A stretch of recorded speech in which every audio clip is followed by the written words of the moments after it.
organik dan bidang yang lain untuk bisa mengisi kegiatan MRT program studi kimia. Kami berterima kasih karena bersedia menjadi narasumber pada kegiatan kami hari ini dan kami juga bersyukur bahwa selain dari Bapak Ibu pemateri ini ada juga saya lihat di eh, layar di Zoom ini ada Bapak Ibu dosen mungkin dari Papua atau juga dari universitas lain. Tadi sudah disebutkan dari Universitas Lambung Mangkurat. Kami juga mengucapkan selamat datang di program studi kimia. Adik-adik mahasiswa baik yang dari universitas di Papua, di Lambung Mangkurat maupun juga dari program studi kimia sendiri, kami mengucapkan selamat bergabung dalam kegiatan MRT Prodi hari ini. Dan ke depan, beberapa jam ke depan kita akan menyaksikan presentasi materi yang saya lihat dari judulnya sudah sangat menarik. Kedua pakar ini terkait dengan bahan alam, yaitu isolasi dan bioaktivitas senyawa santon dari Garcinia Indonesia, dan juga aktivitas anti diabetes serang semut Mimercodia dari Papua. Luar biasa hari ini saya rasa pembicara kita hari ini akan menyajikan materi yang begitu menarik untuk disimak. Dan inilah keberadaan kami. Jadi program studi kimia ini seperti yang tadi sudah disampaikan oleh Prof. Reynard bahwa kami punya pusat riset.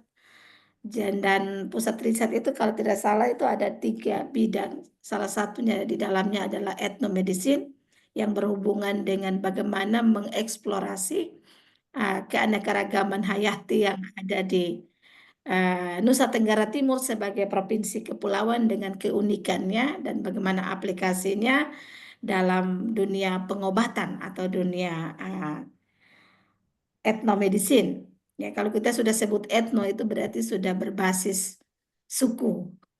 Ya, jadi kita berharap bahwa dengan adanya kegiatan atau dengan adanya pencerahan dari Bapak Ibu berdua pemateri hari ini bisa menambah wawasan keilmuan kami terkait dengan Garcinia. Ya, mudah-mudahan Garcinia dan sarang semut dari NTT yang adalah provinsi kepulauan karena memang kami terdiri dari banyak pulau dan masing-masing pulau dengan kondisi geografisnya tentu akan bisa juga memberikan paparan atau bisa menghasilkan metabolit sekunder dengan keunikannya sendiri.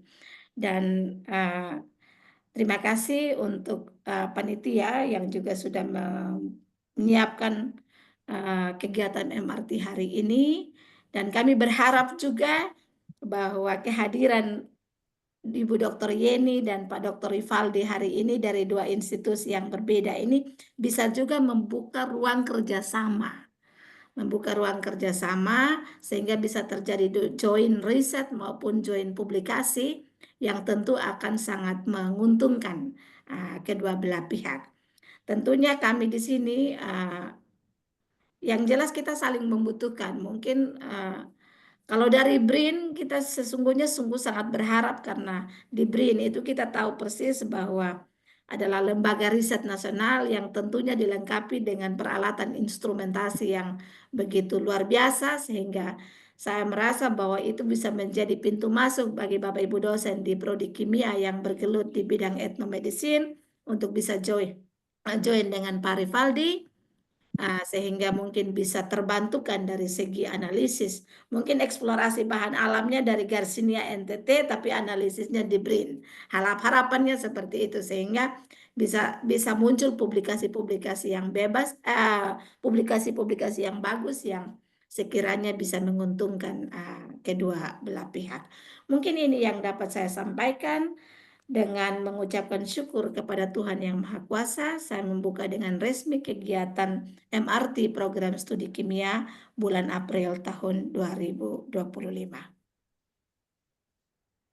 Silakan Pak Teo, saya kembalikan. Terima kasih banyak Ibu Korprodi Kimia, Prof. Febri telah membuka kegiatan kita pagi ini.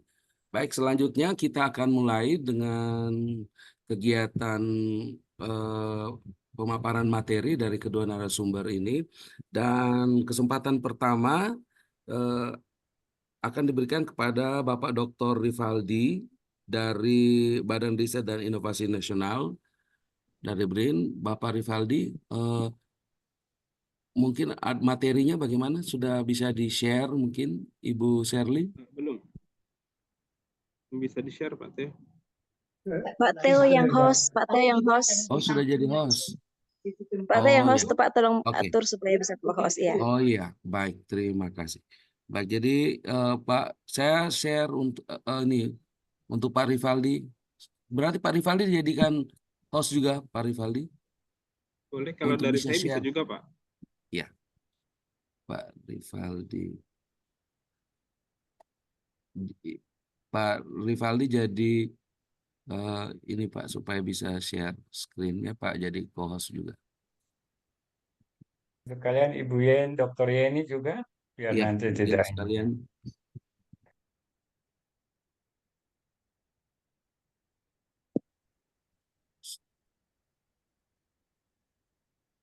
Ini sebentar Pak.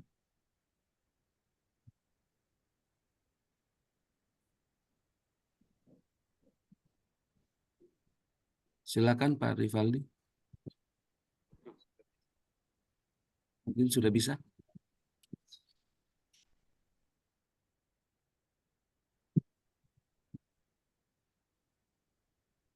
Apakah sudah terlihat? Sudah terlihat. Silakan Pak Dr. Rivaldi.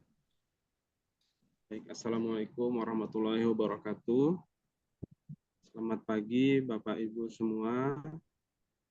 Yang saya hormati Profesor dari Prodi Kimia Universitas Nusa Cendana, kemudian dari dosen-dosen Universitas Nusa Cendana dan dosen-dosen dari univ lain yang hadir pada kegiatan ini. Yang saya hormati juga kepada narasumber yaitu Bu Dr. Yeni, kemudian juga kepada para mahasiswa yang ikut pada kegiatan MRT pada kali ini. Perkenalkan, saya Rivaldi dari Pusat Riset Bahan Baku Obat dan Obat Tradisional, Organisasi Riset Kesehatan Badan Riset dan Inovasi Nasional. Di sini saya akan membawakan riset yang telah saya lakukan sebelumnya pada studi S3 saya pada Institut Teknologi 10 November dengan judul Isolasi dan Bioaktivitas Senyawa Santan dari Yersinia Indonesia. Sebagaimana kita ketahui, Indonesia memiliki sisi geografis yang unik, di mana terletak di antara dua benua dan benua samudra, seperti yang telah disebutkan oleh Prof. Febri tadi ya. Indonesia mempunyai keunikan geografis sehingga keanekaragaman hayati dan endemisitasnya yang tinggi yang dapat dieksplor begitu. Indonesia juga dinyatakan sebagai mega biodiversitas ketiga di dunia. Dan hutan intropis Indonesia ini memiliki potensi nilai-nilai kimiawi yang sangat besar yang dapat dimanfaatkan untuk riset yang menunggu dari penyusunan kebijakan-kebijakan yang tepat yang didasarkan dari riset-riset yang kita akan lakukan. Hutan tropis Indonesia ini terdiri atas beberapa banyak famili, salah satunya Physaceae, Dipterocarpaceae, Corbiaceae, Melaceae, dan lain-lain. Berbagai macam tumbuhan ini digunakan dengan berbagai macam peruntukan, antara lain seperti bahan pangan, bahan pakan, dan salah satunya sebagai obat tradisional. Penggunaan obat tradisional ini tidak luput dari dihasilkannya metabolit sekunder dari tumbuhan yang dapat berupa senyawa fenolat, alkaloid, terpenoid, steroid, atau poliketida. Flusiaceae merupakan salah satu famili yang ada di Indonesia yang memiliki berbagai macam genus. Dengan genus genus utamanya ada 4 di Indonesia, yaitu ada Colophilum, ada Mesua, ada Mamea, dan Garcinia. Nah, Garcinia ini di Indonesia setidaknya terdiri atas 77 spesies, di mana dari penelusuran literatur menunjukkan bahwa Garcinia ini menemukan sumber senyawa fenolat, khususnya santon, benzofenon poliperenilasi, dan bifenil. Dari riset yang telah dilakukan pada kelompok riset kami yang sebelumnya di Institut Teknologi 10 November, kami itu grup Garcinia. Jadi di Garcinia ini dia memiliki aktivitas secara etnobotani, salah satunya untuk Garcinia forbesi untuk obat malaria dan Garcinia cyanidocarbon untuk obat demam. Secara filogenetik, Garcinia ini menghasilkan berbagai senyawa santon, di mana senyawa santon yang dihasilkan memiliki aktivitas yang baik, yaitu untuk anti kanker berupa senyawa isokowanin dari Garcinia tetrandra, kemudian garsigerin A untuk aktivitas anti malaria dari Garcinia forbesi, dan Cydentrosanton A untuk anti kanker dari Garcinia cyanidocarbon. Hal ini menunjukkan bahwa Garcinia ini sangat berpotensi besar untuk dieksplorasi. Berikut merupakan salah satu spesies yang bencana mik berasal dari hutan gambut Kalimantan Tengah. Untuk tumbuhan ini dia spesies endemik untuk hutan gambut, secara etnobotani digunakan untuk mengatasi demam dan telah diidentifikasi di Herbarium Bogeriense dengan nomor spesies tercantum pada slide. Adapun untuk penelitian yang dilakukan meliputi dari profil ekstrak, TPC, TFC, antioksidan, ABTS, DPPH, FRAP, kemudian isolasi, ekstraksi, fraksinasi, purifikasi, kemudian penentuan struktur, UV, IR, MS, dan NMR, dan bioaktivitasnya dengan anti malaria, LDHSC, dan anti kankernya Prestogloste.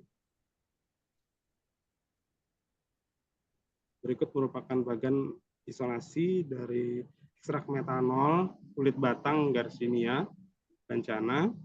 Di sini dimulai dari ekstrak metanol, kemudian difraksinasi beberapa tahap dengan kromatografi cair vakum dengan berbagai macam eluen, dari N-heksana, etil asetat, kemudian di tahap kedua dengan N-heksana diklorometana. Di sini dengan berbagai macam proses fraksinasi meliputi kromatografi cair vakum, kemudian Spadex LH20 dan juga kromatografi gravitasi, dapatkan 3 senyawa santon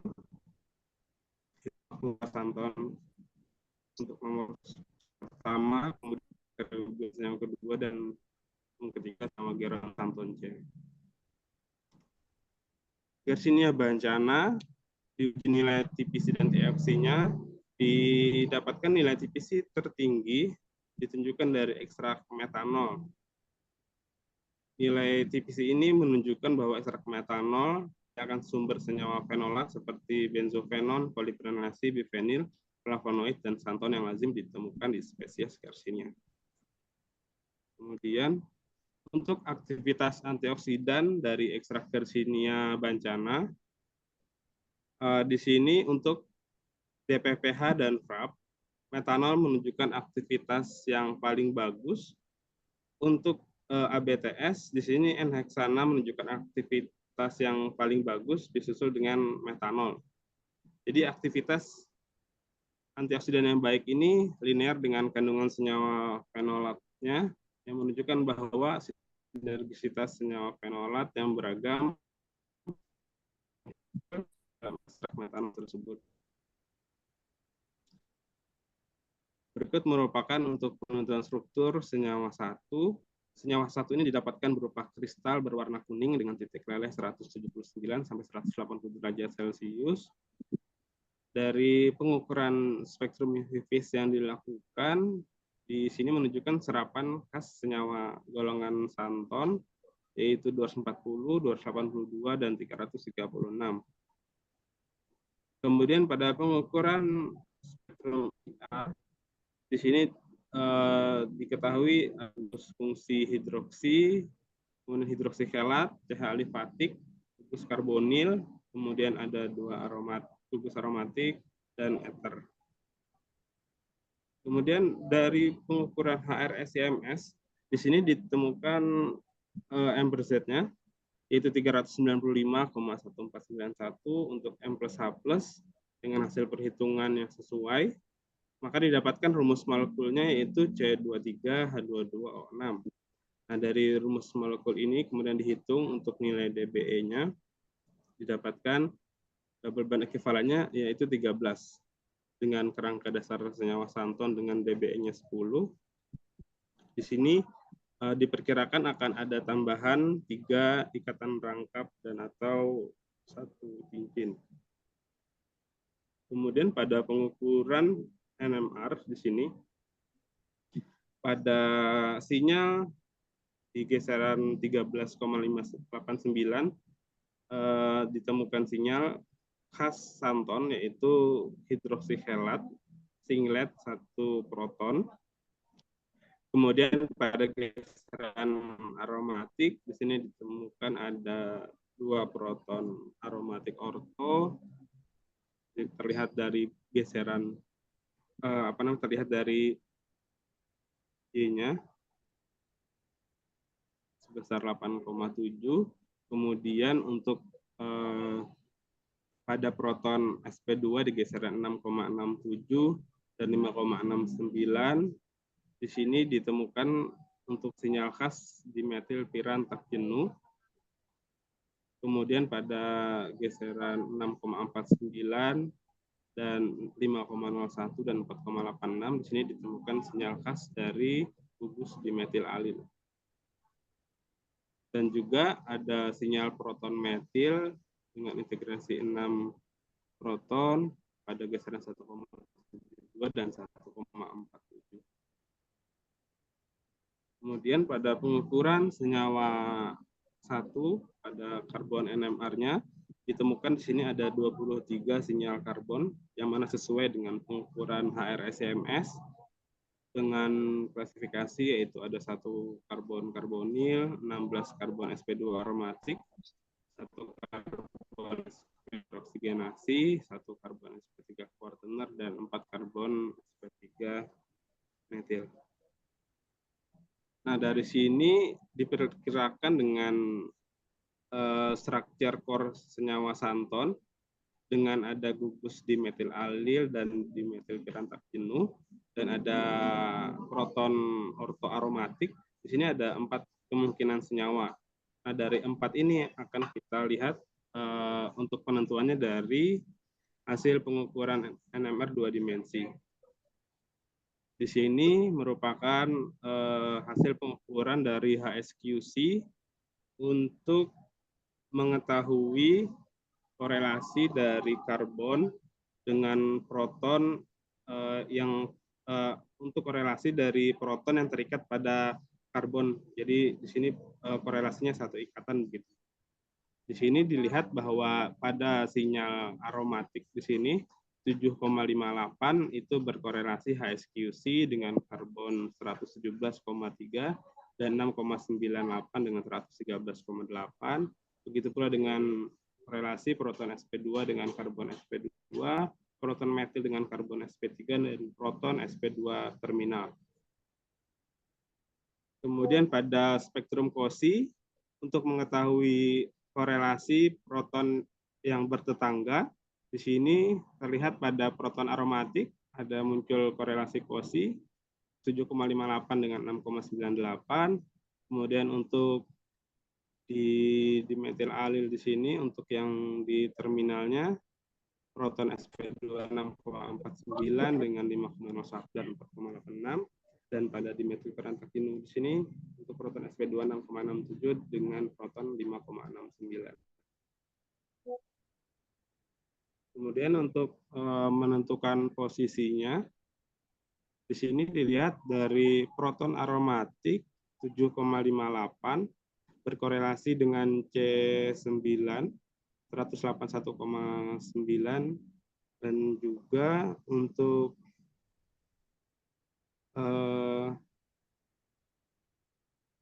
kemudian untuk proton aromatik di 6,98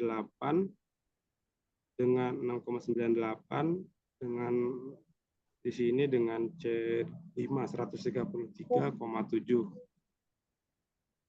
Jadi di sini menunjukkan bahwa posisi proton aromatiknya berada di posisi 7 dan 8. Kemudian untuk menentukan posisi dimetil alil dan dimetil pirantak jenuh ini, pertama kita ketahui dulu juga untuk karbon sp2 karbon 1 ini korelasi dari tol hidroksikelat dengan karbon nomor 1 di sini ada 3,89 dengan karbon 157,42.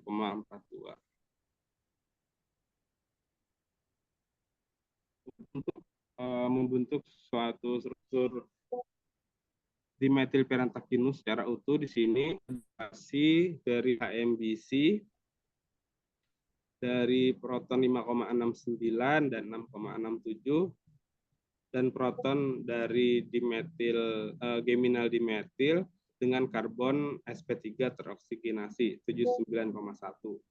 Ini mengkonfirmasi untuk struktur cincin dimetil pirantak jenuh. Kemudian untuk dimetil alil di sini di proton terminalnya 5,01 dan 4,86.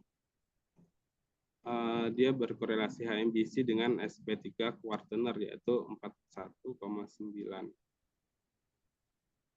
Kemudian juga dari proton geminal dimetil di sini 1,72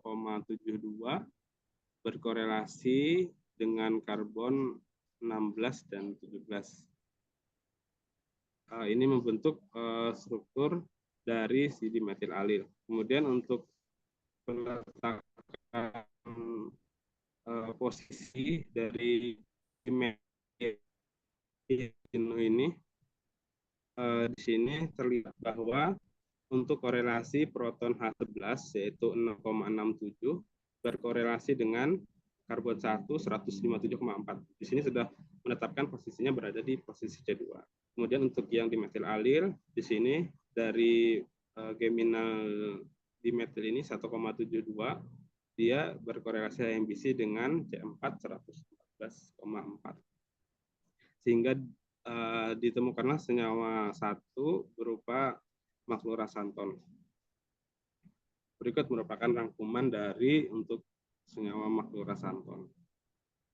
Kemudian untuk senyawa 2, di sini dia relatif untuk UV, IVIS, dan IR-nya relatif sama dengan senyawa 1, sehingga dapat disimpulkan dia juga merupakan senyawa santon untuk kesimpulan sementara. Kemudian dari M per Z-nya dia didapatkan rumus molekulnya C18H14O6 dengan perbandingan dengan untuknya.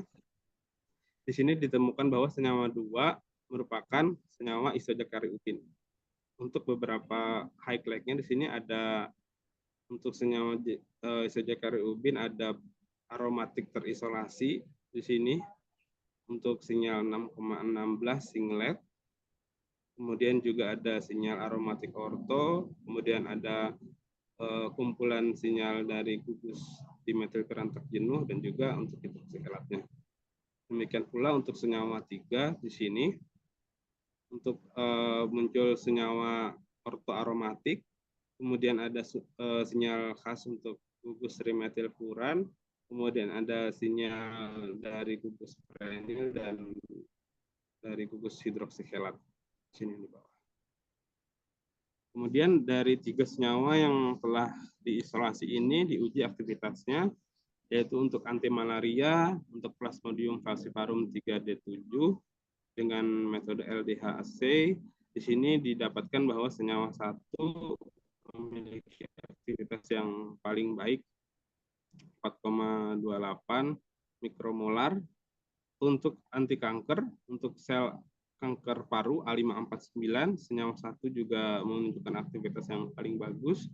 Kemudian untuk MCF7, kanker payudara, di sini senyawa 1 juga menunjukkan aktivitas yang paling baik.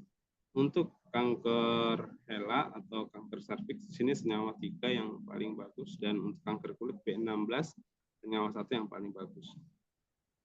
Di sini terlihat senyawa 1 secara umum memiliki aktivitas yang paling unggul dibandingkan untuk 2 senyawa lainnya dengan gugus dimetil pirantak jenuh dan gugus dimetil alilnya. Oleh karena itu dapat disimpulkan bahwa telah diisolasi 3 senyawa santon, maklorasanton, isojakarubin, dan gerantosanton C yang bersifat sitotoksik terhadap sel kanker dengan aktivitas terbaik dari senyawa maklorasanton terhadap sel kanker A549, MCF7 dan B16, dan gerantosanton C untuk sel kanker HeLa, dan memiliki aktivitas yang lebih baik dibandingkan dengan kontrol positif cisplatin. Kemudian untuk anti malaria dia 3 senyawa juga menunjukkan aktivitas yang baik terhadap Plasmodium falciparum galur 3 dan 7 yang sensitif terhadap kloroquine. Sekian untuk dari saya. Mungkin riset saya masih berjalan nih gitu untuk garisnya ini. Sekarang saya mengerjakan di garis ininya Makaranto gitu untuk eksplorasi senyawa santon. Mungkin untuk riset selanjutnya sangat terbuka bagi saya untuk berkolaborasi dengan Bapak Ibu yang lain. Dengan di BRIN kami ada punya HPLC preparatif, kemudian ada pengukuran NMR, dan banyak lainnya yang bisa dicek di ELSA BRIN begitu. Mungkin nanti bisa menghubungi saya apabila ingin berkolaborasi lebih lanjut. Terima kasih. Assalamualaikum warahmatullahi wabarakatuh. Baik, terima kasih banyak Ya, Pak sama. Rivaldi. Share. Ya, baik. Terima kasih banyak. Menarik yang telah disampaikan oleh Bapak Dr. Rivaldi bahwa beliau sudah bekerja dengan senyawa santon dari kelompok Garcinia dan telah banyak yang dilakukan dari penelitian tadi. Ini Bapak ada yang menarik nih Pak Dr. Rivaldi, yaitu senyawa senyawa satu itu ya, maklorasanton itu sangat luar biasa berarti ya Pak Rivaldi ya. Iya. Iya Pak. Mungkin Dengan nanti akan bagusnya. iya. Mungkin nanti akan ada banyak pertanyaan dari kita semua. Eh, Baik, tapi kita lanjut dulu ke pembicara berikutnya ya Pak Rivaldi ya. Kita langsung ke Ibu Siap. Dr. Yeni untuk pemaparannya. Kurang lebih 20 menit atau 30 menit waktu diberikan kepada Ibu Yeni.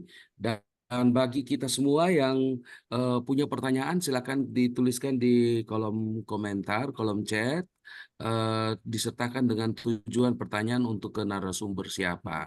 Baik, yang untuk disampaikan oleh Ibu Yeni ini juga sangat menarik. Kalau tadi Pak Rivaldi tentang senyawanya, isolasi senyawanya, maka untuk Ibu Dr. Yeni ini lebih ke aplikasinya, ke bioessay-nya. Baik, waktu dan kesempatan diberikan kepada Ibu Dr. Yeni Pasaribu untuk menyampaikan materinya. Silakan Ibu. Ya, terima kasih Pak Theodor atas kesempatan yang diberikan kepada saya. Apakah suara saya terdengar di sana, Pak? Baik, terdengar jelas Ibu. Oke, baik. Silakan Ibu.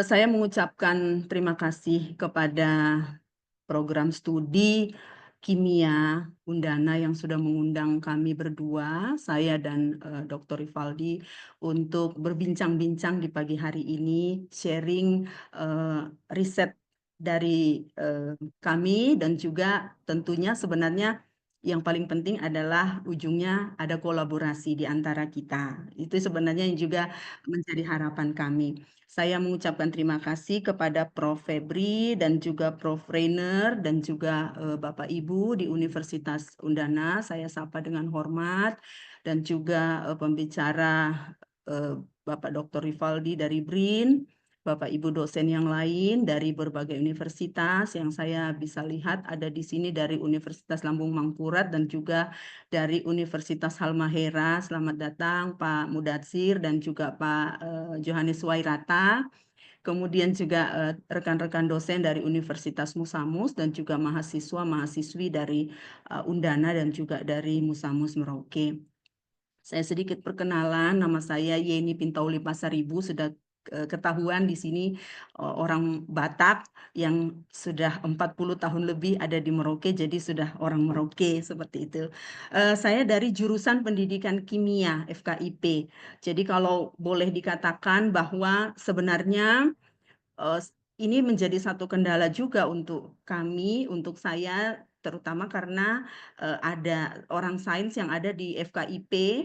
Jadi ini juga menjadi menjadi tantangan untuk bisa mencari celah bagaimana caranya bisa melakukan riset yang sesuai dengan bidang saya dengan mahasiswa yang terbatas karena mahasiswanya adalah mahasiswa pendidikan kimia seperti itu.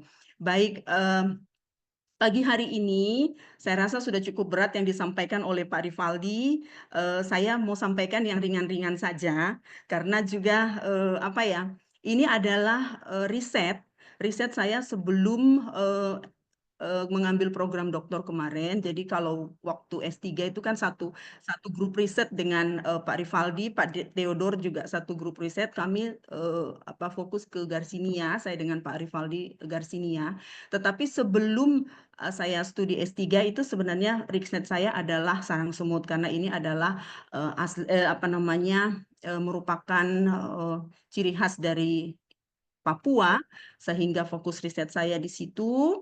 Kemudian setelah studi S3 saya kembali menekuni ini supaya tidak sama dengan Pak Rivaldi seperti itu. Ya, baik Bapak Ibu, sedikit saya akan cerita. Mungkin tadi sudah banyak disampaikan oleh Pak Dr. Rivaldi tentang kekayaan alam Indonesia. Sekarang yang saya ingin lihat itu adalah kekayaan alam dari Papua. Papua ini kan sebenarnya adalah termasuk hutan tropis kering ya, hutan tropis kering yang juga mempunyai topografi yang unik. Ibu lihat yang saya tampilkan di sini peta dari Papua itu di bagian tengah ini dan bagian kepala burung ini adalah bagian dataran tinggi. Sedangkan kami itu ada di bagian dataran rendah di bawah ini, hutan savana kering ya. Sebenarnya semuanya dari seluruh hutan di Papua ini kan merupakan satu zona ekosistem yang utuh dan lengkap. Yang boleh dikatakan juga adalah zona ekosistem yang salah satu yang paling utuh di dunia seperti itu ya. Karena memang kalau hanya kita lihat Papua di Indonesia mungkin tidak terlalu kelihatan. Tapi ketika kita melihat satu pulau Papua, maka memang dia adalah memiliki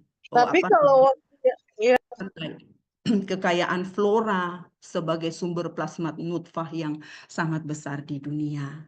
Nah, Bapak Ibu yang saya hormati, fokus riset kami itu adalah di Papua bagian selatan. Kita tahu bersama bahwa natural product atau kimia bahan alam itu fokusnya kan ke tumbuhan yang menghasilkan metabolit sekunder.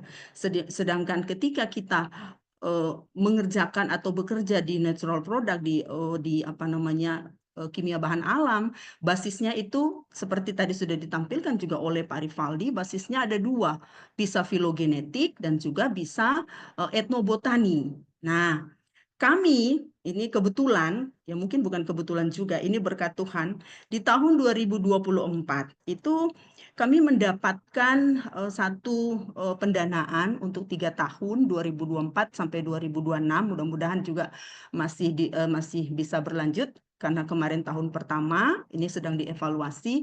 Nah ini dalam skema RIM Ekspedisi 2024. Nah, mungkin di kesempatan ini juga menjadi satu pencerahan untuk Bapak Ibu yang di Universitas Nusa Cendana juga mungkin sudah ada yang ikut dalam skema ini dari BRIN, dan juga ini juga menjadi, kalau di Papua Selatan sendiri di Musamus ini juga riset yang kami lakukan ini juga menjadi satu motivasi untuk teman-teman yang lain untuk juga ada di dalam skema RIM Ekspedisi ini. Nah, di skema RIM Ekspedisi 2024 itu kami melakukan kajian etnobotani suku Kanum di Papua Selatan. Khusus 2024 itu kami melihat suku Kanum di 3 kampung, yaitu Sota, Rawa Biru, dan Yanggandur. Nah, ini sebelum kita ke Mirmekodia ya Bapak Ibu, saya sekalian menyampaikan riset yang sedang kami lakukan saat ini, supaya itu juga bisa menjadi fokus kita melihat apa yang kira-kira bisa kita kerjakan kolaborasi secara bersama-sama. Nah, hasil dari riset ini yang kami lakukan di tahun 2024 itu ternyata sedikitnya ada 83 tumbuhan yang digunakan sebagai etnobotani kalau lihat di gambar ini, dan paling banyak itu digunakan sebagai obat-obatan atau etnomedicine. Nah, uniknya kami mencoba mengambil 50 spesimen tumbuhan. Karena permintaan dari BRIN itu seperti itu, ada spesimen tumbuhan yang sudah diidentifikasi di Herbarium Bogoriense, dan 30 diantaranya itu dikoleksi oleh Direktorat Koleksi Ilmiah di BRIN, karena memang ternyata dari hasil ini dari hasil komunikasi ternyata BRIN Herbarium Bogoriense itu membutuhkan spesimen-spesimen dari Indonesia Timur. Jadi kemarin itu semua spesimen kami itu yang kami usulkan 30 itu diterima semua, Pak Theo. Ternyata karena mereka ternyata juga butuh spesimen-spesimen dari Papua, mungkin juga dari NTT itu juga mereka membutuhkan. Nah, seperti itu. Lalu yang lebih khusus, lebih spesial adalah bahwa lebih kurang ada 20 spesies dari 83 tumbuhan yang kami identifikasi itu merupakan tumbuhan asli dari Papua, baik Papua Indonesia, bagian Indonesia juga Papua Nugini, kemudian dari Australia, dari Kepulauan Solomon ya, yang setelah kami telusuri itu belum ada publikasinya. Nah, ini merupakan satu hal yang sangat istimewa karena ini merupakan satu prospek yang sangat besar untuk dieksplorasi. Seperti itu, yaitu kekayaan keunggulan, keuntungan dari seorang peneliti kimia bahan alam ketika dia sudah mengetahui bahwa tumbuhan ini itu punya prospek yang besar. Jadi misalnya Melina sklechteri, Helicia rostrata, Alstonia beatricis, Valeria sogorensis dan lain-lain. Saya tampilkan beberapa spesimen. Nah, fokus kami saat ini itu adalah tentang sarang semut atau antplant, atau kalau Bapak Ibu pernah melihat sekarang sebenarnya sudah cukup banyak ya, sudah cukup banyak beredar serbuk sarang semut, kemudian dalam bentuk teh seperti itu ya. Ini kan sudah banyak beredar ya. Nah, tetapi perlu dipahami bahwa sarang semut ini sebenarnya ada dua, kalau boleh dikatakan itu ada dua tipe ya. Yang pertama itu adalah dari genus Myrmecodia yang merupakan penelitian kami, dan juga dari genus Hypnophytum. Di sini saya tampilkan dua gambar sarang semut. Ini sama-sama sarang semut nih, tetapi sebenarnya genusnya berbeda. Kalau yang sebelah kiri ini sama dengan yang gambar di atas. Ini adalah dari genus Myrmecodia, sedangkan yang sebelah kanan atau di gambar yang di bawah itu adalah dari genus Hypnophytum. Mereka berbeda, dan ternyata kalau kita lihat bisa cukup terlihat ya. Yang paling terlihat itu adalah kulitnya itu, kalau yang Hypnophytum itu mulus, sedangkan kalau yang Myrmecodia itu dia berduri. Nah, ketika dibelah yang Myrmecodia itu dia akan berubah warna menjadi kemerahan, sedangkan yang Hypnophytum itu dia tetap krem seperti itu. Nah, yang banyak digunakan sebagai obat tradisional khususnya di Papua itu adalah dari genus Myrmecodia. Nah, setelah hasil penelusuran kami menemukan bahwa yang banyak digunakan itu adalah Myrmecodia pendens, Myrmecodia tuberosa, Platiteria, dan juga Myrmecodia rumpi yang menjadi fokus atau objek penelitian kami. Ini adalah beberapa data yang coba saya kumpulkan dari keempat sarang semut itu, ya, Myrmecodia pendens, tuberosa, Platiteria, dan juga rumfii. Dan ternyata yang pendens ini sudah banyak penelitiannya. Tetapi yang dari asli dari Papua Selatan, yang Papua Selatan itu adalah tuberosa dan rumfii. Ini kadang-kadang dikatakan sama seperti itu, tapi kami juga saat ini sedang melihat apakah memang benar-benar dia sama seperti itu ya, karena memang ada sinonimnya seperti itu. Tapi kalau yang pendens ini, kalau Bapak Ibu tahu, ini biasanya yang dikatakan dari Wamena. Nah, ini pada umumnya adalah Myrmecodia pendens yang banyak beredar ya Bapak Ibu. Nah, ternyata kalau dari Myrmecodia pendens ini sudah banyak yang diteliti, dan aktivitas farmakologisnya juga sudah banyak ya. Tetapi yang dari Papua Selatan, yang Myrmecodia rumpi ini masih sangat terbatas. Nah, yang ini yang pernah kami lakukan itu di tahun 2017 dan kebetulan itu Pak Theo yang membantu kami waktu itu. Ya, beliau sungguh support waktu kami penelitian PKPT dengan ITS itu tentang radical scavenging ekstrak metanol. Ya, kemudian dari situ kami menemukan bahwa ternyata sarang semut Myrmecodia rumpi ini punya aktivitas radical scavenging yang cukup tinggi karena dia persennya itu sampai 90%. Tetapi hanya tidak sampai kami menemukan IC50-nya waktu itu ya Pak Theo, hanya persennya saja. Nah, Iya. kemudian setelah saya selesai kuliah, saya lanjutkan lagi ini di tahun 2024 tahun lalu. Kami mencoba melihat aktivitas antioksidannya secara lengkap, kemudian aktivitas antidiabetesnya, sitotoksisitasnya, seperti itu. Nah, hasilnya, Bapak Ibu, kan saya sudah sampaikan tadi bahwa ternyata tumbuhan Myrmecodia ini sudah banyak digunakan masyarakat, sudah diperjualbelikan, tetapi kandungannya belum diketahui. Aktivitasnya belum jelas, belum lengkap, hanya studi empiris dari masyarakat seperti itu. Nah, di penelitian BIMA, skema penelitian fundamental tahun 2024 itu kami mencoba mengusulkan penelitian ini dan kami mencoba melihat profiling senyawanya dan juga khususnya uji bioaktivitas dan uji bioaktivitas in vitro dan yang mana yang dilanjutkan ke uji bioaktivitas in vivo.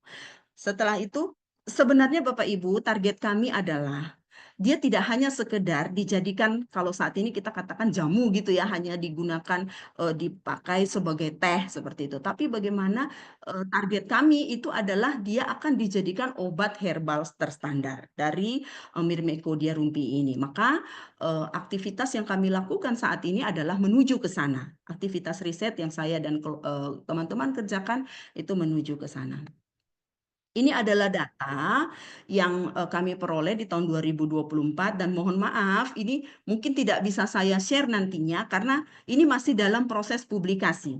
Sudah kami submit di RSC Advance dan saat ini masih dalam tahap review, under review, mudah-mudahan bisa segera dipublish gitu ya. Dari hasil ini kelihatan bahwa TPC total phenolic content dan total flavonoid contentnya untuk ekstrak polar itu cukup tinggi ya. Di ekstrak etil asetat itu 176, ekstrak metanol 168 untuk TPC, TFC-nya ekstrak etil asetat 49 dan ekstrak metanol itu 34. Seperti itu. Nah, sedangkan untuk aktivitas antioksidannya, ini juga ternyata bahwa ekstrak polar dari Myrmecodia rumpi ini juga menunjukkan aktivitas antioksidan yang tinggi, ya, radical scavenging yang tinggi terhadap radikal DPPH dan juga ABTS dan juga nilai FRAP yang tinggi, ya. Jadi antioksidannya memang tinggi. Nah, kemudian Bapak Ibu kami tambahkan dengan kami coba melihat aktivitas antidiabetesnya. Karena secara empirik memang mereka tumbuhan ini digunakan sebenarnya itu untuk juga menurunkan kadar gula darah dan juga sebenarnya untuk asam urat. Nah, ini yang belum kami temukan sebenarnya antihiperurisemia. Saya masih mencari di mana yang bisa menguji ini. Seperti itu.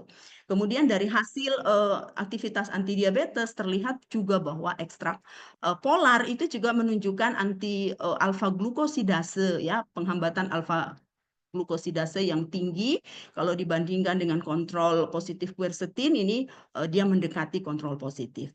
Kemudian untuk sitotoksisitasnya dengan sel MCF7 terhadap sel MCF7 itu cukup tidak bisa dikatakan juga tidak aktif, tetapi jika dibandingkan dengan kontrol positif cisplatin memang dia masih lebih tinggi seperti itu.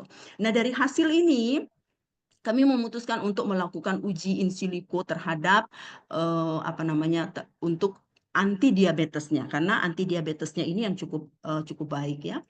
Untuk itu kami melakukan screening fitokimia itu ya dengan HRMS dan kami menemukan banyak senyawa yang ada di situ, ya. Walaupun ini memang belum isolasi Bapak Ibu. ini masih tahap belum sampai isolasi, karena isolasi itu akan kami lakukan, mudah-mudahan di tahun ini bisa kami lakukan. Nah, dari senyawa-senyawa ini kami coba molekular docking dan didapatkan bahwa senyawa-senyawa rein, emodin, fustin, galangin, diosmetin, dan krisin ini menunjukkan binding affinity yang lebih kuat daripada akarbos sebagai kontrol positif, ya. Kemudian juga beberapa senyawa lain yang sebanding dengan akarbos dan yang memiliki afinitas yang sedikit lebih rendah dibandingkan dengan akarbos. Nah, hasil ini menunjukkan bahwa penelitian in silico ekstrak M-Rumfi ini sesuai dengan aktivitas antidiabetes in vitro, ya. Jadi tadi dilihat in vitronya itu potensinya besar, maka in siliconya ternyata memang benar-benar sesuai dengan hasil in vitro. Maka kami memutuskan untuk melakukan uji in vivo antidiabetes. Ini juga sudah dilakukan dan hasilnya seperti ini. Kalau untuk prosedur yang tadi mungkin Bapak Ibu tidak saya tampilkan karena itu sebenarnya sudah umum, ya, sudah umum in vitro, in silico, tetapi juga mungkin kalau disampaikan semua nanti tidak akan cukup waktunya. Jadi yang kami lakukan untuk ekstrak Myrmecodia ini adalah ekstrak etanol terhadap tikus Wistar albino jantan, dan kami menggunakan 3 dosis, yaitu dosis 100 mg per kilogram ekstrak, 200 dan 400. Seperti itu. Dan hasilnya dapat dilihat di sini bahwa ternyata boleh kami sampaikan bahwa pemberian ekstrak sarang semut pada semua dosis secara signifikan menurunkan kadar glukosa darah setiap hari. Lalu dosis 200 mg per kilogram berat badan tikus ini dapat menurunkan kadar gula darah hingga 73%, lebih tinggi daripada kontrol positif glibenclamide. Ini yang menjadi poin penting untuk riset ini ke depan. Kemudian pemberian ekstrak secara terus-menerus selama lebih dari 12 hari berpotensi menurunkan kadar glukosa darah lebih lanjut yang menunjukkan efek farmakodinamiknya dalam mengelola diabetes. Mengapa kami bisa mengatakan ini? Ini setelah dari hasil uji statistik, saya meminta bantuan dari teman-teman dari statistik untuk menghitung, dan ternyata mereka bisa mengatakan bahwa jika dosis ini 200 mg per kilogram berat badan ini diberikan secara terus-menerus lebih dari 12 hari akan berpotensi menurunkan kadar glukosa darah lebih lanjut. Lalu kemudian untuk pengaruh dari pemberian ekstrak ini terhadap berat badan tikus, kalau tadi kan gula darah tikus, ya. Nah, sekarang berat badan tikus. Nah, dari literatur yang kami dapatkan bahwa kalau dia itu berpotensi sebagai obat antidiabetes, seharusnya gula darahnya turun, tapi berat badannya jangan turun. Seperti itu. Nah, jadi yang kami hasil yang kami peroleh itu adalah tikus yang diberi ekstrak 100 dan 200 mg per kilogram berat badan, ini dia mengalami sedikit peningkatan berat badan.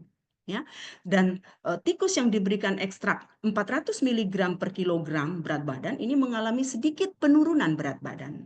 Jadi kedua dosis ini, dosis 100 dan 200 ini memiliki efek perlindungan terhadap kerusakan struktur protein.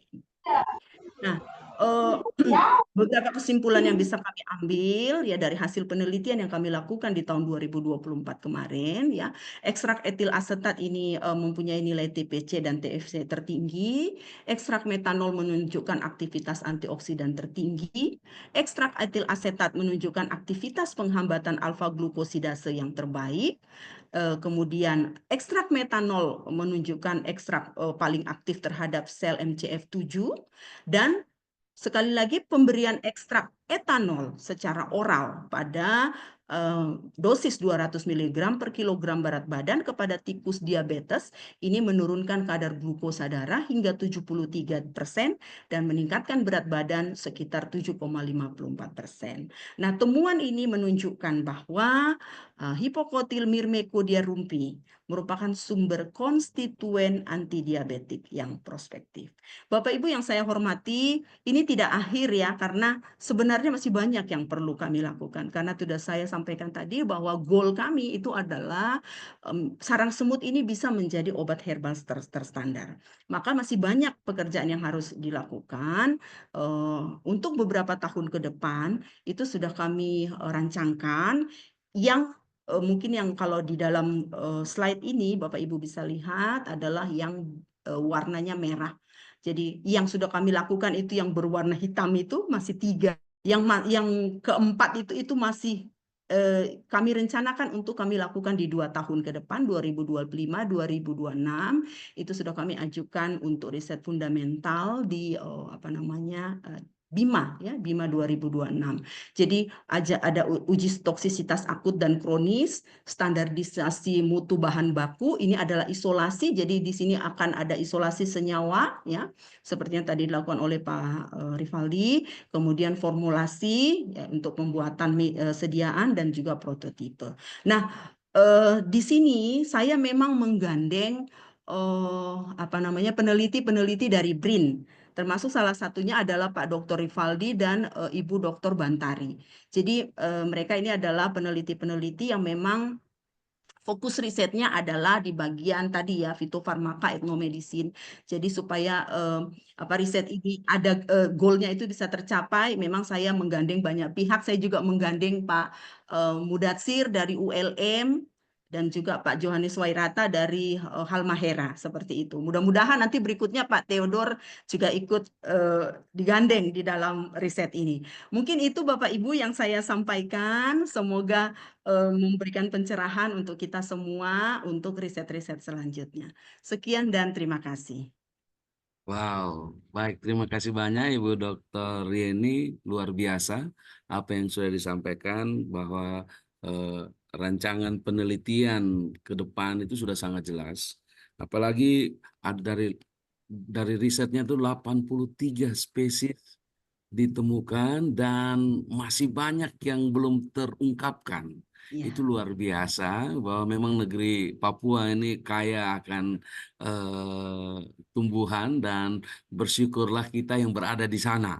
Walaupun Ya, Pak berdarah Theo. Batak ya Bu ya, tapi sudah jadi orang Papua nih sekarang. Baik, baik Bapak Ibu sekalian, demikian pemaparan materi dari kedua narasumber kita yang luar biasa.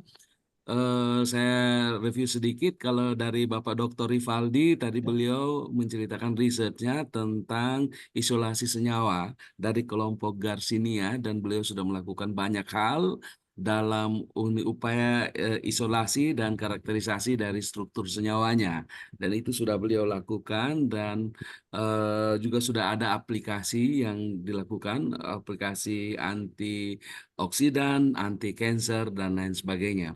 Dan untuk pemakalan yang kedua, Ibu Dr. Yeni juga sudah memaparkan riset beliau tentang tumbuhan yang endemik dari Papua dan telah dilakukan eksplorasi dan ada banyak peluang penelitian yang terbuka buat Ibu Yeni dan juga buat kita semua sebagai peneliti-peneliti khususnya di kimia bahan alam. Oleh karena itu pada kesempatan ini saya memberikan kesempatan buat kita buka sesi diskusi bagi Bapak Ibu dan juga mahasiswa yang punya pertanyaan kepada narasumber, dipersilakan. Mohon bisa raise hand di sini supaya bisa terlihat atau menuliskan pertanyaannya di kolom komentar. Baik, mungkin yang pertama buat Pak Rivaldi sambil menunggu yang lain. Tapi ini sudah ada yang raise hand ini. Sudah ada yang raise hand. Oh, bagaimana? Oke, sambil menunggu, ini Pak Rivaldi, tadi tuh ada senyawa yang Maklura Santon dari kelompok Santon ini. Itu dia luar biasa itu menurut saya Pak Saldi. Nah, kalau kita lihat tadi Pak Rivaldi dari strukturnya itu kok kayaknya dia sama, itu semuanya mirip, tapi ternyata dari struktur yang sama memberikan efek bioassay yang beda-beda. Nah, mungkin pertanyaan pertama buat Pak Rivaldi, kira-kira apa yang lebih mendominasi menyebabkan kok yang satu ini dia lebih lebih unggul dibandingkan yang teman-temannya yang lain, Pak Rivaldi. Itu yang pertama, dan mungkin buat pertanyaannya juga mungkin buat Ibu Dokter Yeni, Ibu, ini tahun berikut baru akan dimulai dengan isolasi senyawa, Ibu isolasi senyawa. Nah ini kira-kira untuk Ibu mungkin bisa menceritakan dan juga mungkin dengan Pak Dokter Rivaldi, eh, adakah tips atau trik khusus yang telah dikembangkan oleh Ibu dan Bapak berdua untuk cara mengisolasi senyawa supaya kita semua di sini bisa mendapatkan pengetahuan tambahan.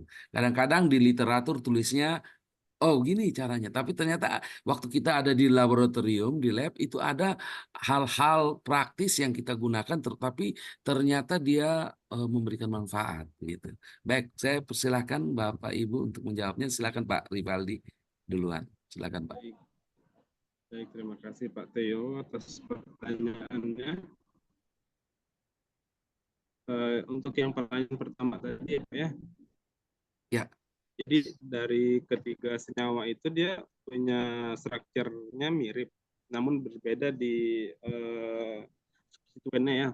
Jadi dari yang ketiga itu terlihat bahwa yang paling rendah aktivitasnya adalah senyawa 2 yang isojakreubin, di mana dia hanya punya dimetilperan tak jenuh.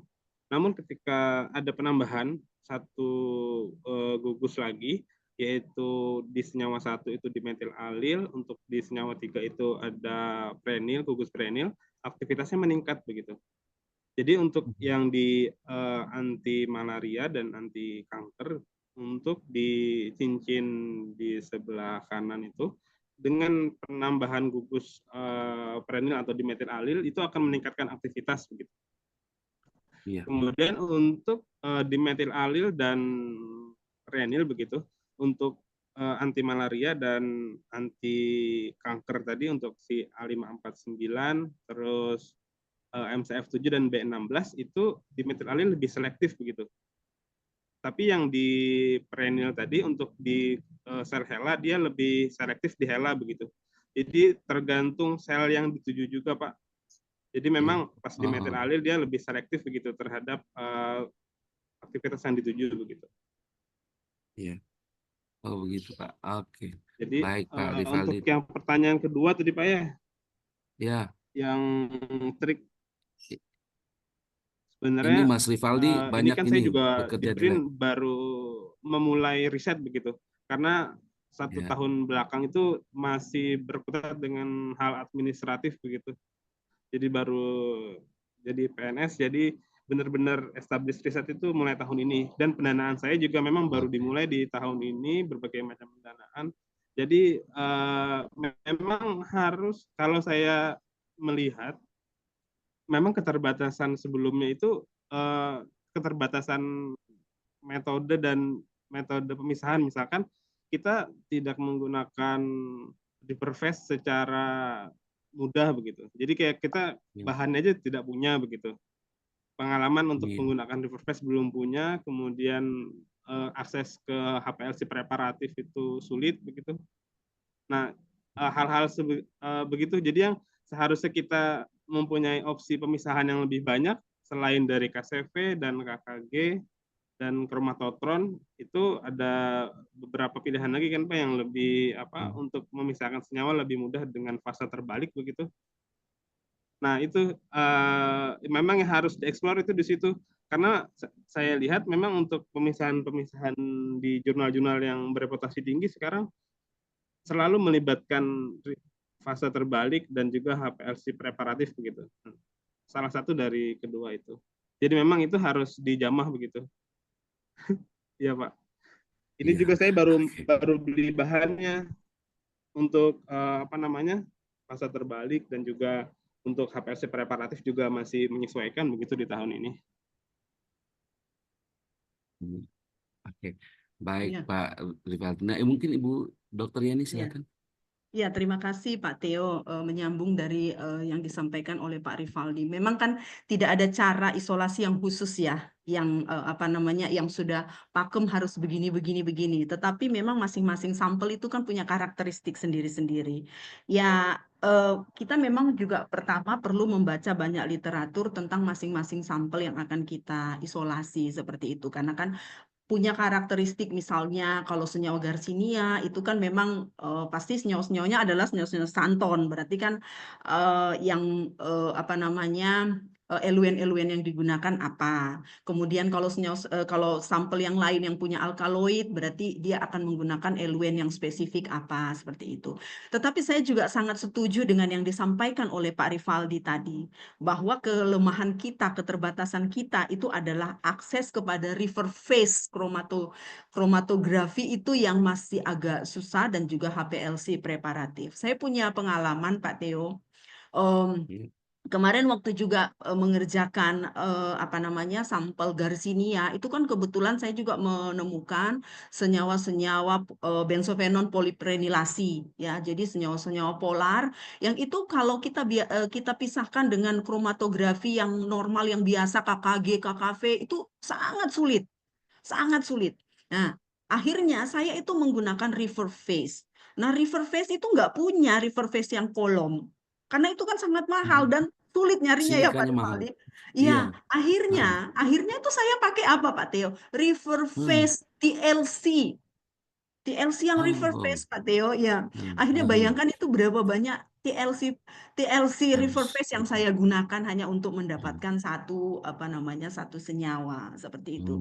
Jadi memang alangkah baiknya kalau misalnya kita juga bisa bekerja sama dengan apa namanya, institusi ya yang juga mempunyai peralatan yang cukup lengkap, dan saya rasa juga di BRIN itu memang punya peralatan yang sekarang sudah ada HPLC preparatif. Memang kelemahan kita itu nggak punya HPLC preparatif. Sedangkan di luar ya 3 miligram, 4 miligram itu sudah bisa ditentukan strukturnya karena kan melewati HPLC preparatif. Kita yang nggak punya ini gigit jari Pak Theo.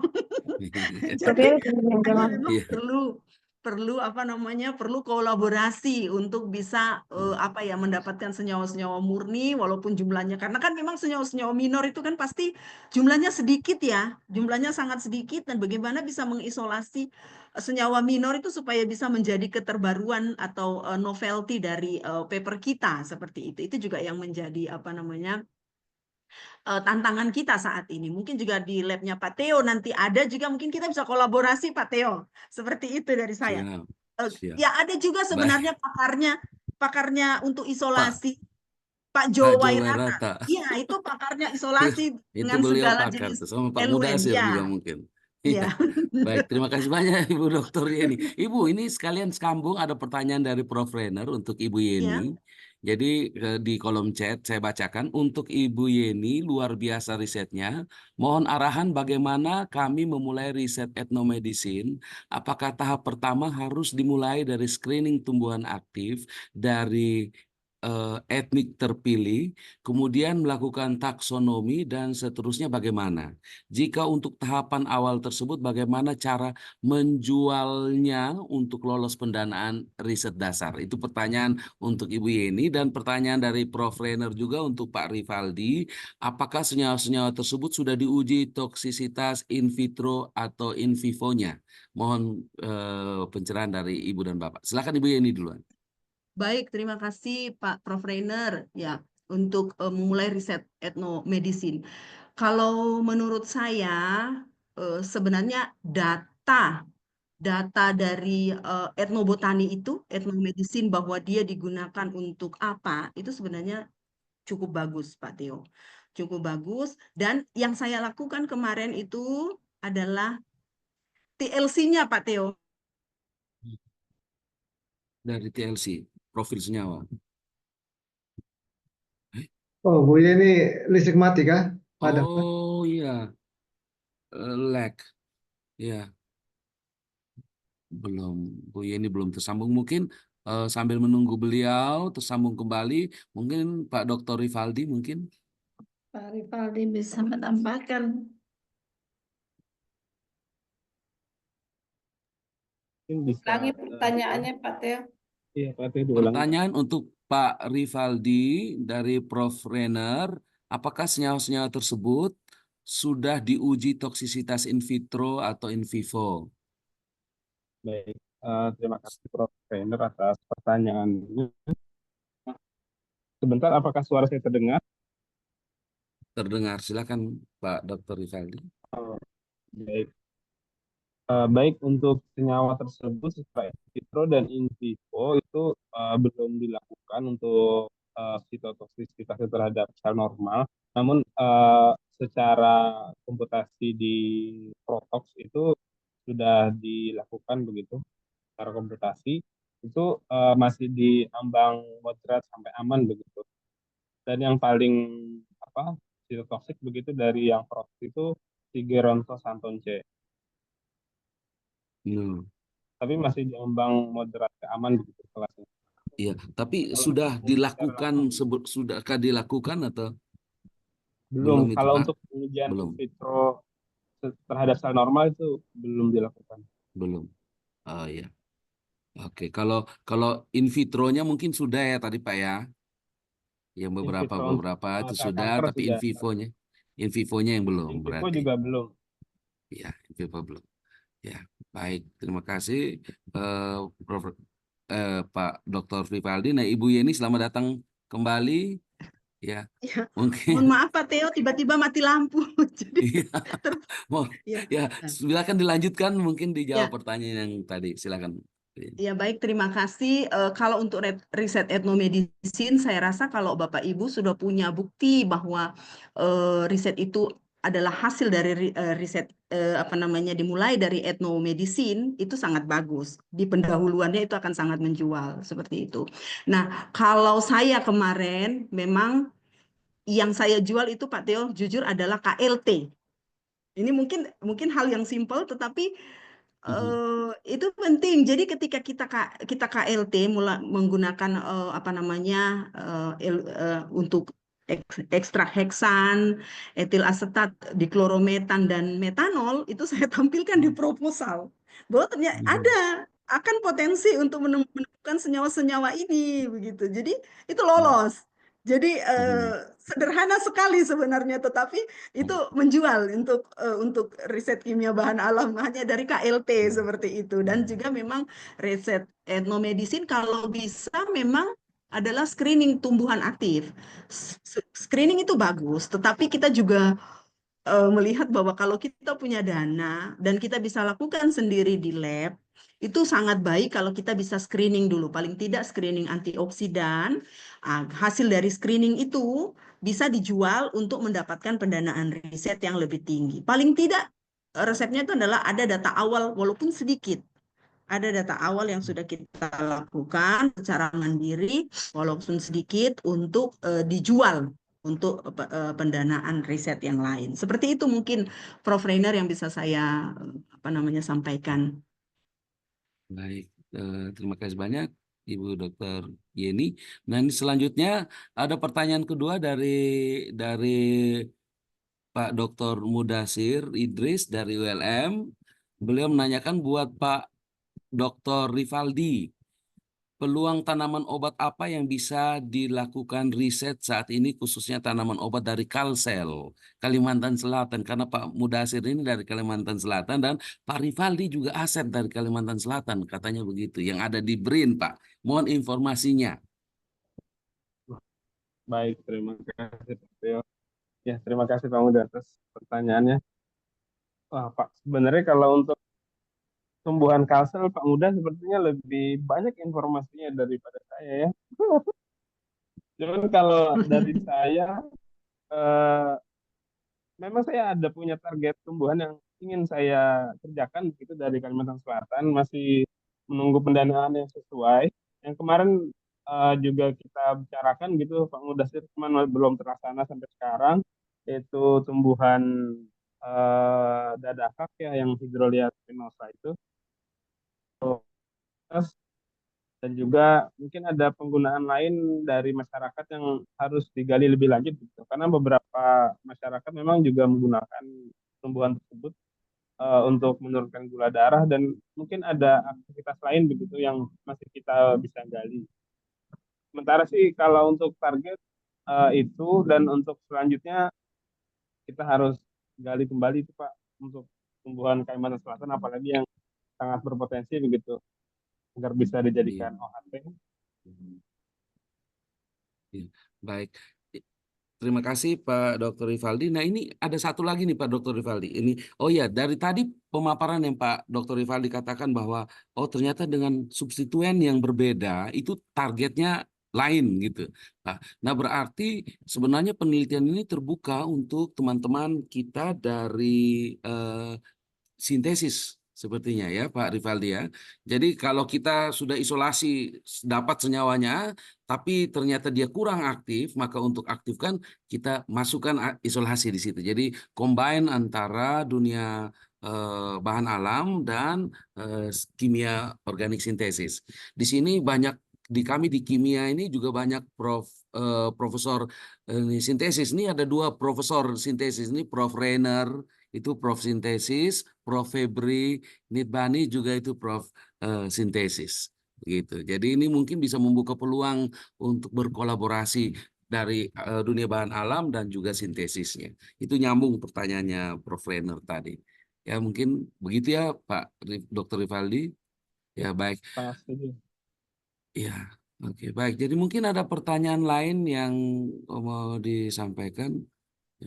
Ini, oh ya juga tadi ini untuk Ibu Dr. Yeni, kadang-kadang kita itu mengeluh karena keterbatasan alat. Nah, untuk memulai sesuatu, apakah mungkin ada tips, ada saran bagaimana memulai? Ini nyambung lagi dengan pertanyaannya Prof. Renner tadi. Bagaimana dengan keterbatasan alat yang ada di laboratorium, tapi memacu kita untuk kita bisa berkarya di dunia bahan alam? Silakan Prof. Kandidat profesor mungkin Bu Yeni. Silakan Bu. Ya, terima kasih Pak Theo. Ya, ini kalau keterbatasan alat ini sebenarnya adalah masalah kami di sini. Itu adalah memang benar-benar tantangan kami. Bukan hanya keterbatasan alat. Seperti saya sampaikan tadi, keterbatasan SDM itu juga menjadi satu kendala yang sangat besar. Karena jujur saja di sini ini kan kami ada di Fakultas Keguruan, dan yang menggeluti bahan alam itu hanya saya sendiri. Jadi dengan keterbatasan peralatan di laboratorium yang memang laboratorium untuk pendidikan kimia seperti itu. Ya, memang kami sudah ada laboratorium terpadu, sedang dalam proses, mungkin sebentar lagi diresmikan. Tetapi ini yang jadi tantangan Pak Theo. Memang harus kolaborasi, tidak ada cara lain seperti itu. Jadi saya kemarin banyak juga berkolaborasi dengan teman-teman dari ITS, dari UNERA, dari ULM, termasuk dari BRIN. Jadi memang Pak Rivaldi ini sangat membantu saya, Pak Theo. Memang kalau bisa, dengan BRIN lah, supaya kita Begitu ya. semakin Siap. semakin terbuka. Dan juga Selanjutnya ini kami langsung kolaborasi dengan Pak Rivaldi nih di iya, BRIN. boleh, silakan Pak Theo. Seperti itu mungkin dari saya. Terima kasih. Baik, terima kasih untuk Ibu Dr. Yeni dan Pak Dr. Rivaldi. Mungkin ada pertanyaan lain? Ibu Korprodi sepertinya ada mau bertanya ini Ibu Korprodi. Ibu Prof. Febri mungkin ada pertanyaan Ibu? Baik, saya tidak ada Silakan. pertanyaan, tapi saya menyimak dari awal sampai akhir penelitian yang luar biasa dari Pak Dr. Rivaldi maupun dari Ibu Yeni Pasaribu. Sungguh menginspirasi dan juga memberikan wawasan bahwa bagi saya sebagai pimpinan prodi untuk mengompori Bapak Ibu dosen di prodi yang berkutat di bidang kimia bahan alam maupun sintesis, silahkan mengakses pendanaan dari BRIN, ya. Karena kalau tidak berkompetisi di BIMA, silahkan sini sudah terbuka peluang kerjasama ini untuk bisa berkolaborasi dengan Pak Rivaldi dalam hal mengeksplorasi bahan alam dari NTT yang yang apa ya, yang merupakan provinsi kepulauan ini, saya pikir akan ada hal unik yang bisa dieksplorasi dari Nusa Tenggara Timur. Dan mungkin saya secara langsung pasti akan menugaskan Pak Teo Lulan. Silakan Pak Teo untuk menjajaki kerjasama dengan BRIN, khususnya dengan Pak Rivaldi dan juga dengan Ibu Yeni. Dan saya menunggu akan ada hasil dari ini, entah joint riset, joint publikasi hasilnya. Karena mau tidak mau saat ini kolaborasilah yang bisa menyelamatkan kita dari keterbatasan yang kita miliki saat ini. Tetapi saya berpikir bahwa kalau kita ada niat, keterbatasan itu bukan menjadi penghalang. Tetapi sebenarnya itu adalah langkah awal yang akan membuka peluang untuk kita bisa berkolaborasi dengan institusi lain yang bisa mengatasi keterbatasan kita itu. Dan saya pikir Pak Teo silahkan dimulai mungkin penjajakannya dari sekarang, dan tahun depan akan muncul proposal-proposal riset yang bisa diajukan ke BRIN. Dan saya pikir BRIN kayaknya terbuka sepanjang tahun ya Pak Rivaldi ya. Iya. Ya, Jadi silakan Pak Teo. saat ini ada namanya Oh iya, ya. Ya, baik. silakan Pak Dr. Rivaldi diajukan. mungkin ada yang mau disampaikan tadi? Siap. Mungkin saya menambahkan ya, memang saat ini di BRIN itu ada yang proposal dibuka sepanjang tahun begitu. Jadi ada untuk riset universal itu menerima berbagai macam skema, itu namanya RIM kompetisi. Jadi itu dibuka sepanjang tahun, bisa masukkan kapan saja.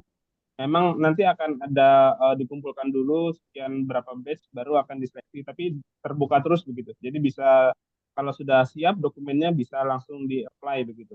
Itu untuk pendanaan riset yang untuk consumables gitu pada umumnya. Ada juga skema yang kalau mau ekspedisi ya seperti yang Bu Yeni tadi sudah dapatkan itu ya 3 tahun itu RIM ekspedisi itu juga dibuka sepanjang tahun begitu. Nah, jadi ada banyak sebenarnya berbagai macam grant dari BRIN itu bisa dilihat di pendanaan Risma BRIN. Jadi di situ terlihat apa aja yang sekarang sedang buka dan itu sangat lebar begitu untuk berkolaborasi di situ. Begitu Pak Teo. Baik, terima kasih informasi yang sangat Pak berharga Teo, dari boleh Pak. saya tambah sedikit, Pak Teo? Oh, silakan Ibu Dokter Yeni, silakan. Halo Pak Teo, boleh saya tambah sedikit? Ya, silakan Ya. Ibu Yeni, silakan. Iya, jadi saya juga pengalaman ini baru-baru itu hasil riset RIM ekspedisi saya yang tahun lalu itu ya, itu salah satu tumbuhannya itu saya usulkan, saya buat proposal untuk RIM kompetisi di BRIN. Jadi untuk yang apa namanya yang sarang semut itu saya masukkan di Bima ya untuk 2 tahun. Kemudian tumbuhan lain yang dari hasil RIM ekspedisi itu saya usulkan di pendanaan RIM kompetisi. Jadi 2 jalan sekaligus seperti ini. Ya belum tahu hasilnya seperti apa Pak Teo.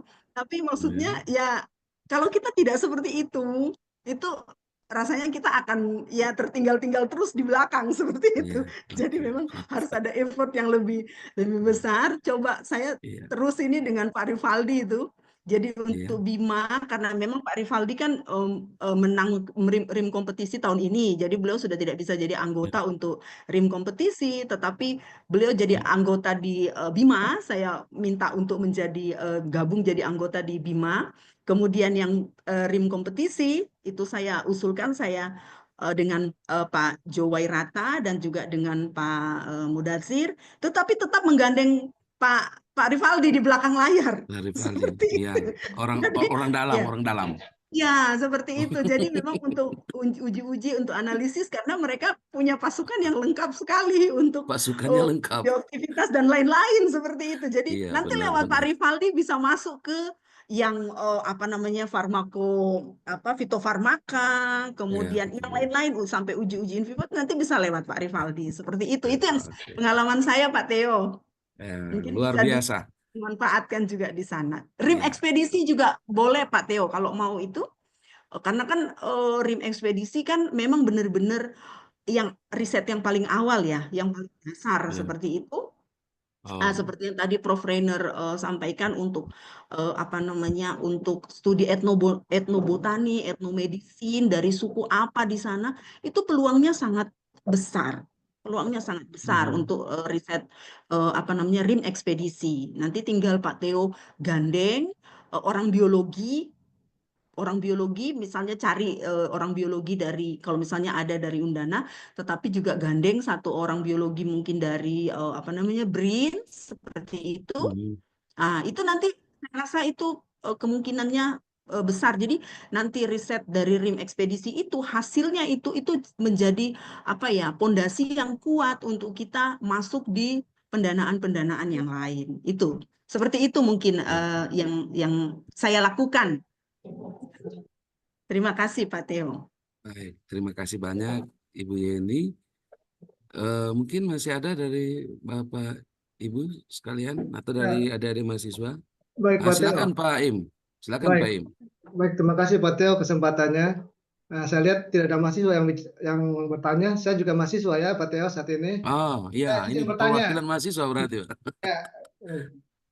Baik, tadi sudah dipaparkan oleh Ibu Yeni dan Pak Rivaldi tentang bagaimana prospek dari ya tumbuhan ya keseimbangan alam terhadap bioaktivitasnya.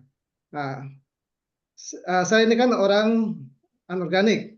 Nah, saya berpikir bagaimana nanti kalau ketika selesai sekolah ya riset ini riset terutama bidang saya kimia kompleks ini bisa memiliki nilai jual yang tinggi. Nah, saat ini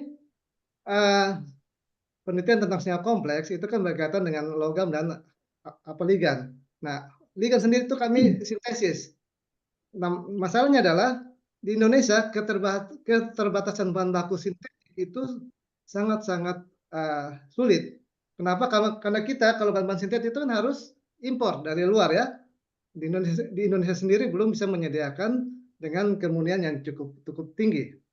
Makanya ketika saya mengikuti kemarin seminar workshop di BRIN, ternyata untuk mendapatkan suatu ligan itu bisa diperoleh melalui jalur sintesis dan juga jalur isolasi atau bahan alam. Nah, sangat tertarik karena di Indonesia ini ketersediaan ya plasma nuva atau bahan alam itu yang sifatnya memiliki sifat ligan itu kan sangat banyak. Apalagi dari Indonesia Timur ya belum banyak dikaji. Nah, saya berpikir bagaimana nanti bisa berkolaborasi ya dengan orang-orang bahan alam. Khususnya ada Bu Jenny, ada Pak Rivaldi, ada Pak Theo, dan Bapak Ibu dosen di sana. Kita menyediakan ligan dari senyawa bahan alam dengan tujuan adalah untuk meningkatkan bioaktivitasnya. Itu sangat menarik sekali. Karena itu saya pernah coba pada riset Simliptamas ya tahun 2018 itu saya menggunakan kitosan dari cangkang udang. Itu tembus 2 tahun. Nah, saya berpikir lagi nanti saya bisa kolaborasi dengan orang-orang bahan alam ya khususnya dari tumbuhan ini. Nah, itulah yang saya berpikir bahwa itu ya nanti nilai jualnya jika orang-orang kayak kami ini ya materi anorganik ini berkolaborasi dengan orang-orang bahan alam. Jadi mungkin Pak Rivaldi dan Bu Yeni bagaimana responnya tanggapannya jikalau kami orang-orang anorganik ini bisa bergabung dengan orang-orang bahan alam ya. Nah, ini sangat-sangat baiklah untuk kelanjutan riset ke depannya. Mungkin itu saja, mungkin itu penyampaian saya bahwa kolaborasi ini bukan sebatas hanya dengan sesama bahan alam, tapi bisa bidang lain ya, kita bisa masuk ya. Mungkin di sini teman-teman juga ada bidang lain, mungkin bisa ikut berkolaborasi dengan teman-teman dari yang mempunyai fokus terhadap riset bahan alam. Ya, mungkin itu saja Pak Theo yang bisa saya sampaikan Pak Theo. Terima Iya kasih. baik, terima kasih Pak Im. Baik, mungkin tanggapan dari Pak Dr. Rivaldi atau Ibu Dr. Yeni, silakan. Ya, izin menanggapi Pak Theo. Ya, sebetulnya kapan hari sebelumnya saya ada ke Surabaya, kemarin juga jumpa dengan Pak Im ya. membahas tentang future prospect gitu dengan senyawa bahan alam dengan kompleks itu sangat menarik. Jadi selain dengan sintesis untuk penambahan gugus fungsi, dengan dikomplekskan pun dapat meningkatkan aktivitas begitu. Itu juga menarik begitu untuk dieksplor lebih lanjut karena memang ada penelitian yang sudah dilakukan oleh rekan saya itu di BRIN, senyawa astaxanthin dikomplekskan itu dapat meningkatkan aktivitas antioksidannya sangat drastis begitu, sangat signifikan meningkat. Jadi itu bukti nyata begitu untuk dibuat kompleks untuk bahan alam itu dapat meningkatkan aktivitasnya secara signifikan begitu. Jadi saya sangat positif untuk apa yang disampaikan Pak Im begitu. Semoga bisa mengumpulkan banyak senyawa mayor ya untuk disiapkan begitu agar dapat berkolaborasi. Begitu Pak Im. Baik, terima kasih Pak Dr. Ya. Rifadi. Ya, saya tambahkan sedikit Pak Im.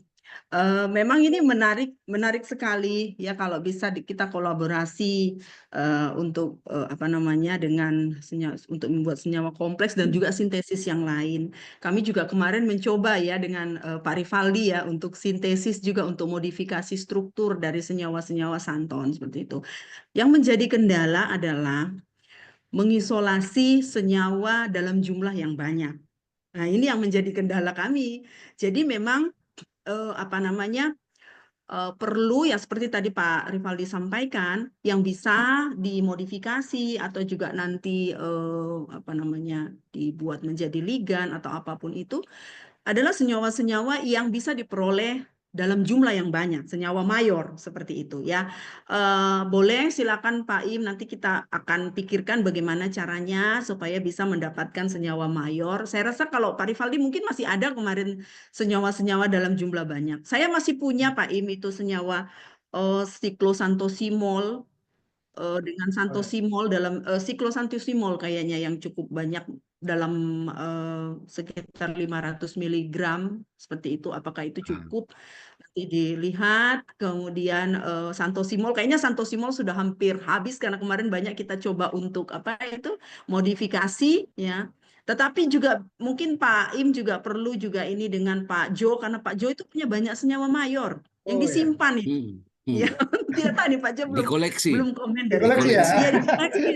Ya Pak, ya Pak Rivaldi ya. Bisa Pak Jo. Santonnya Pak Jo banyak itu untuk disimpan. Begitu Pak Im, silakan Ya, nanti kita bisa oke. pikirkan lebih lanjut untuk kolaborasi. Ya, Terima kasih. baik, terima kasih Bu Yeni, sangat menarik Baik. sekali karena saya ini juga bekerja di lab kipas, jadi saya melihat orang bahan alam ini mereka nanti ada bisa menghasilkan jadi padatan itu ya menarik. Ini kayaknya bisa jadi apa ligan ini menarik kalau diuji. Nah, jadi itu saja ide itu muncul ketika ya itu bekerja dengan teman-teman dari bahan alam. Ya. Oke, baik, terima kasih Bu Yeni Ya, baik. atas. Baik, terima kasih banyak Pak Im. Baik, Ya. mungkin Ya. ini karena waktu sebenarnya menarik sekali ini pembicaraan kita, diskusi kita, tapi karena waktu sehingga kita harus mengakhiri nih. Atau mungkin ada pertanyaan terakhir mungkin, Prof. Renner mungkin ada Oh, ya Pak yang Teo mau tidak disampaikan. bertanya, tadi sudah sampaikan. Tapi kalau Pak Im mau ke organik harus di ospek dulu ini ya. Siap, Prof. Saya ini bidangnya Tapi sudah juga ada organik. Tapi juga tadi ada kata kunci dari Ibu Dr. Yeni, kalau mau risetnya tembus BIMA atau RIM harus menggandeng Pak Rivaldi ini. Kami mohon nanti ke depannya. Ya Prof. Ya, Baik itu Pak baik. Teo. Baik, terima kasih banyak Prof. Renner. Baik, Bapak Ibu sekalian, dengan demikian maka kegiatan MRT kita bisa akhiri sampai di sini dan kegiatan ini akan ditutup oleh Ibu Korprodi Kimia, Prof. Febri. Bu Prof ada berhalangan jadi dimintakan ke saya. Silakan Prof. Renner. Baik. Terima kasih Pak Dr. Theo. Kami sampaikan atas nama program studi kimia Universitas Cendana. Terima kasih kepada Dr. Rivaldi Ibu Dr. Yeni Pasaribu yang sudah menyampaikan materi dan menginspirasi kami, khususnya mahasiswa kami dan mahasiswa S3 kami, Bapak Dr. Immanuel Gauru yang termotivasi hingga nanti mau ya main-main ke organik begitu. Iya. Ya, ilmu yang mencerahkan dan semoga menjadi bahan untuk kita atau materi untuk nanti kita lanjutkan bersama, riset bersama dalam kolaborasi yang mungkin kita mintakan arahan dan ya petunjuk atau bantuan dari Ibu Yeni maupun Pak Rivaldi khususnya sebagai kata kunci tadi ya Dokter Yeni ya untuk riset ke depannya. Oleh karenanya sebagai bentuk apresiasi kami sampaikan ya hanya mungkin sekedar yang ada apresiasi berupa sertifikat yang nanti akan Pak Immanuel Gauru akan menyampaikan kepada Pak Rivaldi dan Ibu Yeni. Mungkin bisa ditayangkan Pak Theo sebagai bentuk apresiasi kami dan kami berharap ke depannya mungkin Pak Rivaldi maupun Ibu Dr. Yeni kita bisa berkolaborasi lebih lanjut khususnya pengembangan etnomedicine tadi, teman-teman dari BRIN yang punya fokus pada etnomedicine, teman-teman dari Musamus yang juga punya kepakaran dalam etnomedicine, bisa sharing lesson learn, bisa sharing kiat praktisnya untuk memulai research etnomedicine ini karena kami cluster research kami etnomedicine ini baru memulai merintis ya fitofarmaka dan etnomedicine ini sehingga kita ingin ke depannya bisa berjalan lebih optimal. Mungkin Pak Renner ini ya. mohon maaf ini kok tidak Oh ya sudah. tidak bisa Pak. Nanti Pak, Ya. nanti apresiasinya nanti Pak Immanuel yang akan menyampaikan kepada Pak Rivaldi dan Ibu Yeni. Sekali lagi terima kasih banyak dan kita bertemu pada MRT. Oh iya, terima kasih juga kepada bapak-bapak peserta MRT dari Lampung Mangkurat, dari Papua, Musamus dan yang lain, adik-adik mahasiswa yang sudah hadir. Kami setiap bulan menghadirkan MRT Research Talk ini pembicaranya dari Malaysia, dari Australia, juga dari dalam negeri kita, dari Gajah Mada, dari UI, dan hari ini adalah dari Musamus dan dari BRIN. Kami mohon nanti ke depannya kami sampaikan undangan mungkin MRT berikutnya, mudah-mudahan bisa bermanfaat buat kita semua. Ini saja, mari kita tutup pertemuan MRT kita bulan April ini. Semoga Tuhan memberkati kita semua. Saya kembalikan kepada Pak Theo. Terima kasih. Terima kasih Pak Prof. Renner. Terima kasih kepada Bapak Dr. Rivaldi dan Ibu Dr. Yeni Pasaribu. Harusnya kami bisa tampilkan sertifikatnya, tapi tidak, mohon maaf karena tidak bisa ditampilkan, tapi nanti akan kami sampaikan lewat Pak Immanuel Gauri.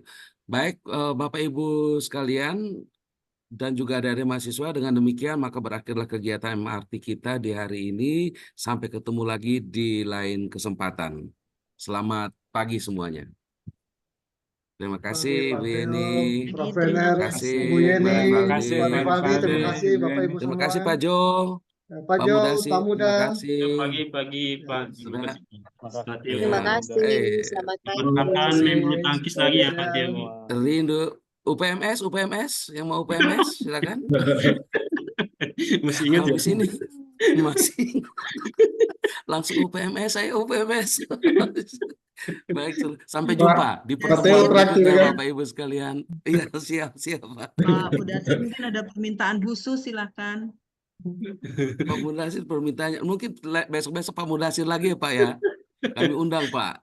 Sudah saya sampaikan ke Pak Im. Oh iya, Oh ya, siap.